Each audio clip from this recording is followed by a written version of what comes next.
Let's talk about Robinson Crusoe. Should you read it?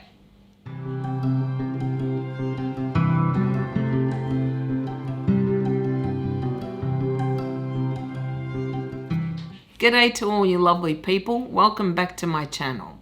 I'm Kathy, and today I wanted to talk about Robinson Crusoe by Daniel Defoe. It is an old classic that was published back in 1719. What I wanted to discuss was whether this is something that is worth reading or not, what I liked about it, what I didn't like about it. Now, I have to preface this review by saying two things. One is that I recognize the historical significance of this book. It is considered perhaps the first ever English novel. Second, this is a book of its time. Some of the themes and issues that are raised in the book might be considered offensive today, whereas they weren't back then. We cannot forget that when this was written, the times were different. So should you read Robinson Crusoe? Short answer, no. I'm going to say it up front. No, I did not like this book at all for many different reasons. Now that's the short answer. As for why I don't think this book is worth reading, well, there were just so many issues with it. First, I'm going to tell you briefly what this story is about, for those who aren't familiar with it. I personally have never read it until recently, but I was aware of this story because I've seen films based on it. Man Friday is a very well-known character that I've seen references to, and I knew that this was about a young man being shipwrecked on an island for a very long time. If I was to describe this book in a few words, I would call it a cautionary tale for impulsive youth. We start off with this young man, Robinson Crusoe, and the book is written in the first person, who is restless, very young, and wanting to go off to sea to have adventures. However, his family does not want him to go off on any of these adventures because he is the last surviving son. So his father sits him down and has this long talk with him about striving for an extraordinary life also means that he will suffer as a result. But Robinson Crusoe is a very selfish young man who doesn't care that he's the only surviving son. He wants adventures, so he goes off to sea. As part of his adventures, he is actually made into a slave. And I really expected to learn a lot more about what it was like for him to be a slave, but the author did not go into detail at all. The only thing I knew is that he wanted to escape being a slave. There was no real discussion about what impact it had on him, his treatment as a slave. In fact, he seemed to have been treated more like a superior servant rather than as a slave. And after attaining his freedom, Robinson then goes off to Brazil, where he establishes a plantation. But he gets restless again and decides to go off to sea once more. And that is when he is shipwrecked. He is in fact the only person who survives the shipwreck on a deserted island. And the bulk of the book is about Robinson's efforts to survive on this island, to build himself a home and to grow food for himself. From my understanding, I think the island is in the Caribbean or somewhere up there anyway. He is also very lucky in that his ship that was wrecked is kind of beached close to where he is, so he's able to salvage a lot of materials from the ship, including guns and powder, which he uses to shoot game on the island. Robinson then recounts his efforts to make a life on this island, because he's aware that the chances of him being rescued are quite slim. And he spends quite a bit of time explaining all his efforts, like building implements to eat or making a chair or growing food. Initially, I found Robinson's descriptions of trying to make these implements and how long it would take him and all the times that he failed quite interesting. But then it started getting bogged down into minutiae, into so much detail that it was an effort to get through that section. And if that wasn't bad enough, he then tells us he has written a journal, and I swear this journal was a complete repetition of what he had said earlier in the book. It wasn't a real deep dive into his emotions or feelings. It was about, it took me 6 months to build a chair, for example. I also didn't think that Defoe was a great writer. In fact, I would call him a mediocre writer. His grasp or use of language was not in any way extraordinary or appealing. He certainly didn't do justice to this island.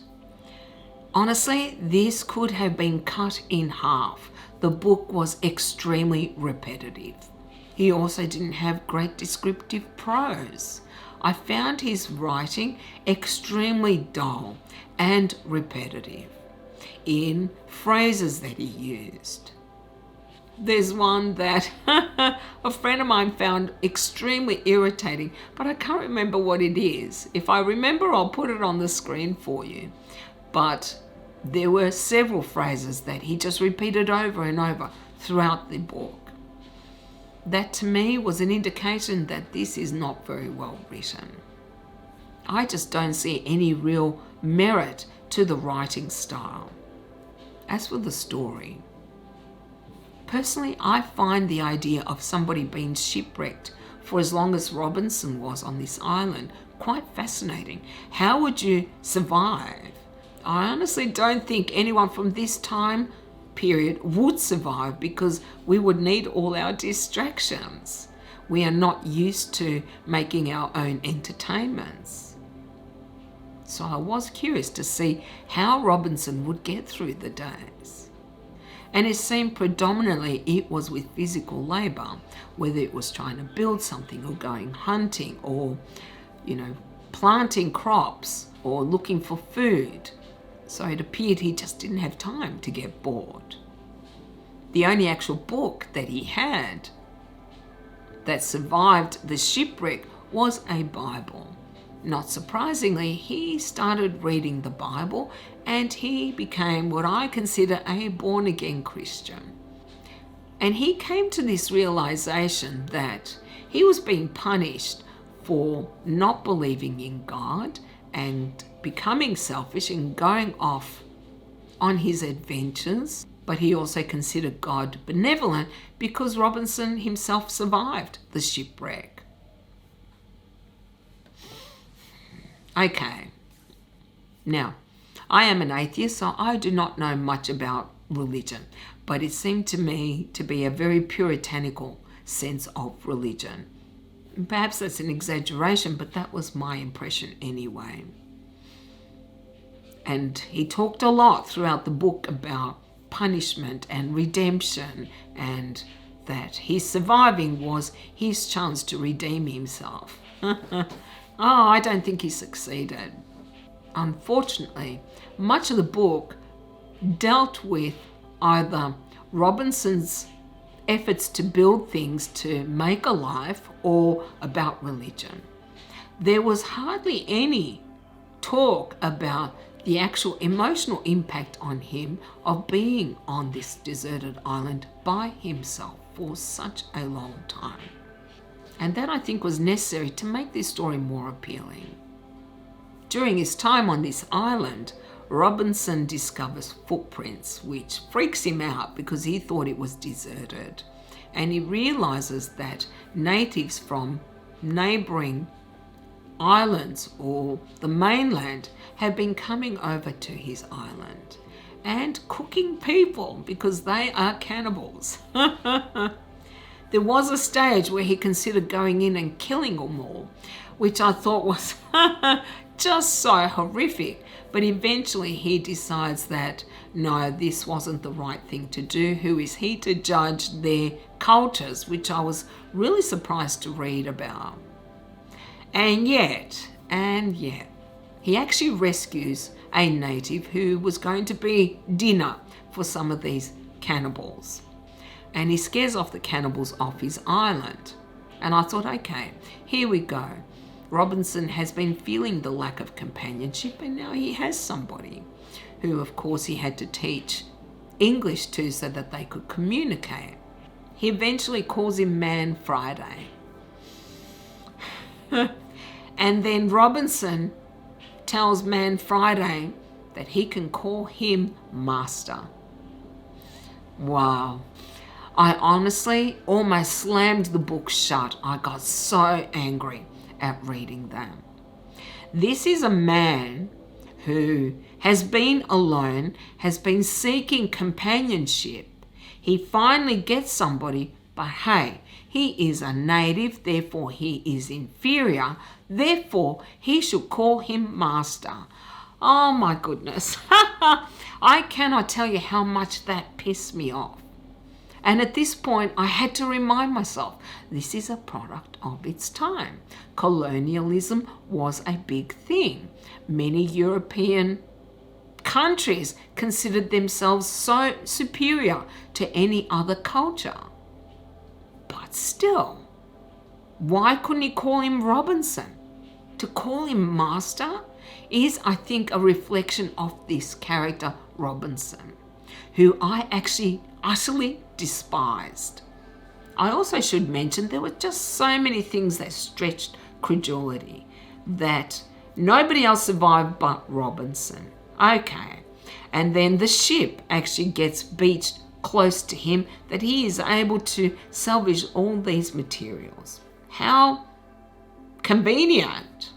And for years he didn't realize that there were other people on the island. I can accept that. But after rescuing Man Friday very shortly after, he rescues two others, and one happens to be Man Friday's father. Yeah, no, don't buy that. Now, the Spaniard had been shipwrecked along with some of his mates and had been living on, I think, the mainland for quite a long time, but they couldn't go home. And Robinson wants them all to come back to his island so they can build a ship so they can go home. So whilst the Spaniard and Man Friday's father return to the mainland, an English ship puts anchor next to the island and several people come onto the island. And it appears that there has been a mutiny on this English ship, and the captain and his loyal followers are going to be, I think, abandoned on this island. Robinson and Man Friday are able to rescue them. Yeah, there were just so many things that stretched credulity. It was like, come on, what, everything happens all at once? And he was so arrogant about how he did it that they were all supposed to obey his rules because, hey, it's his island. Wow, I just really hated this character. He's an extremely selfish, arrogant, self-involved person who did not benefit from communing with God, from being stuck on a deserted island. In fact, if anything, he became even more arrogant by being on this island and surviving. He thought he was something extraordinary that he actually survived. This character is appalling. He was so selfish that despite his parents' pleas, tears even, not to abandon them, he does. After rescuing Man Friday, he instructs him to call him Master. He abandons all the Spaniards, even though he promised to wait for them. And when he returns to England and he gets married and he has children, he abandons his kids to go off on more adventures. And if that wasn't enough, when he returns to his island because he considers it to be his, he actually decides to procure, that's the word I think the book uses, to procure women for the inhabitants that are left there. So he's a pimp as well.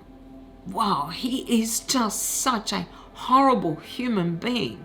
You would have thought after finding God, after being alone all these years, he would have some compassion, some consideration, caring for others. No, he has none. He is all about himself only.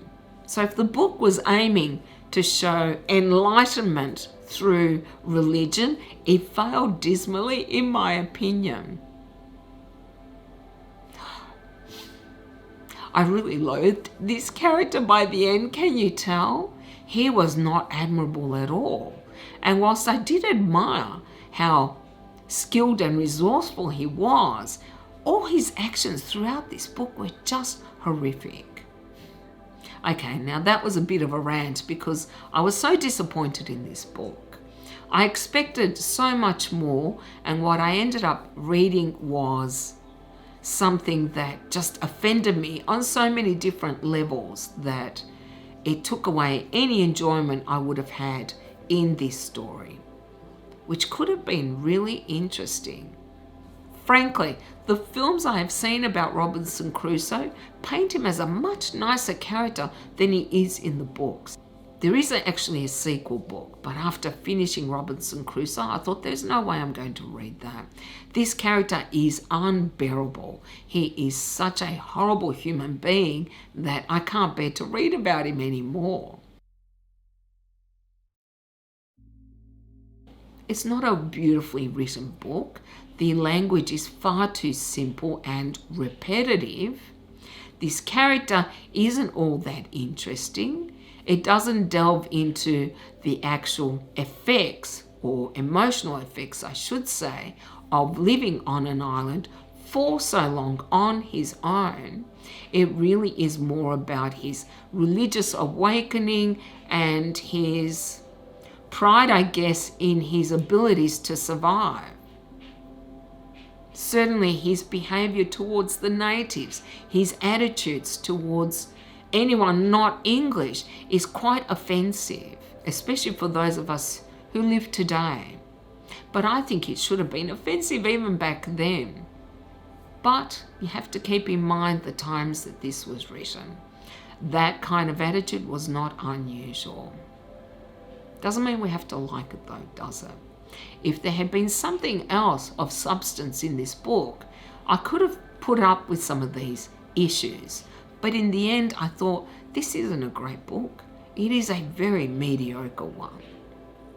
So for all the reasons I've mentioned, I don't think this is worth reading. And I don't recommend reading it because I think you might get extremely frustrated like I was and my friend was who was reading it at the same time. As for a score, I'm going to give this 2 out of 10. And I'm only giving it 2 because it is historically significant. Anyway, let me know if you have read Robinson Crusoe and what your thoughts are on it. Do you agree with me? Do you disagree with me? Have I dissuaded you from reading it? And I hope I have, because I don't think people will enjoy this book very much. But I could be wrong. Anyway, you can let me know down in the comments or you can contact me on Instagram. Thank you all very much for watching. I hope you enjoyed this video. And if you did, then you can do the usual. You can like, comment, and subscribe if you haven't, as it helps my channel to grow. I hope you all have a beautiful day and I'll see you next time. Bye.